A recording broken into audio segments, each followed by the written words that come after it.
अस्सलाम वालेकुम गाइस, क्या हाल है? सब खैर खैरियत से और ठीक ठाक से हो? तो आज हम बनाने लगे हैं न्यू पॉकेट जेब डिज़ाइन, फ्रंट पॉकेट जेब डिज़ाइन।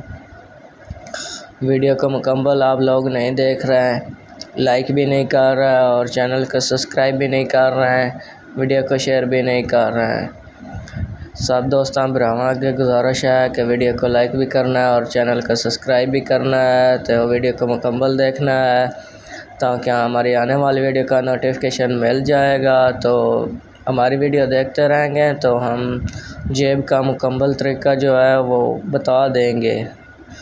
आप बिल्कुल भी हम कोई औखा काम नहीं करते, बिल्कुल सिंपल सादा सा काम करते हैं। तो ये आप देख सकते हैं मैंने कैसे न्यू जेब डिज़ाइन बनाया, बना के आपको दिखा देता हूँ। ओके, अल्लाह हाफिज़।